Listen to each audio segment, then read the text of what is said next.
আপনারা আপনার ফেসবুক পেজের অ্যাডমিন এক প্রোফাইল থেকে অন্য প্রোফাইলে কিভাবে নেবেন আমি আজকের ভিডিওতে সেটি দেখাবো। তাহলে চলুন ভিডিও শুরু করা যাক। আপনারা প্রথমে আপনাদের ফেসবুক আইডিতে চলে আসবেন। এরপরে উপরে যে 3 ডট অপশন দেখতে পাচ্ছেন এখানে ক্লিক করে এরপরে এখানে যে অ্যারো অপশন দেখতে পাচ্ছেন এখানে ক্লিক করবেন। এরপর আপনার আইডিতে যতগুলো ফেসবুক পেজ রয়েছে সেগুলো কিন্তু এখানে শো করবে। আপনারা যে পেজের অ্যাডমিন চেঞ্জ করবেন সেই পেজটি কিন্তু এখান থেকে সিলেক্ট করে দিবেন।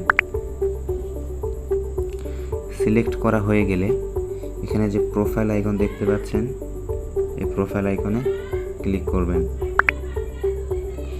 এরপরে যে 3 ডট অপশন দেখতে পাচ্ছেন এখানে এটিতে ক্লিক করবেন। এরপরে সেকেন্ড যে অপশন পেজ স্ট্যাটাস এখানে ক্লিক করবেন। এরপরে একটু নিচে আসলে দেখতে পারবেন ম্যানেজ অ্যাডমিন, এই অপশনটিতে আপনাকে কিন্তু ক্লিক করতে হবে। এখানে আপনারা অ্যাড নিউ প্রথম যে অপশনটি দেখতে পাচ্ছেন এখানে যদি আপনি অ্যাড করেন কাউকে অ্যাডমিন দেন তাহলে আপনার পেজের ফুল অ্যাক্সেস কিন্তু সেই প্রোফাইলটি পেয়ে যাবে। সেকেন্ড যে অপশনটি রয়েছে এখান থেকে যদি দেন আপনার পেজের পুরো অ্যাক্সেস সে পাবে না, শুধু আপনার পেজটাকে সে চালাতে পারবে। তো আমরা অবশ্যই সেকেন্ডটা দিয়ে দেব। এরপরে নেক্সট অপশন এখানে ক্লিক করবেন। এরপরে আপনার যে আইডিতে আপনি অ্যাডমিন দিবেন সেই আইডিটা কিন্তু এখান থেকে সার্চ করে আপনাকে বের করতে হবে। অবশ্যই সেই আইডিটা আপনার আইডির সাথে ফ্রেন্ড হিসাবে সংযুক্ত থাকতে হবে।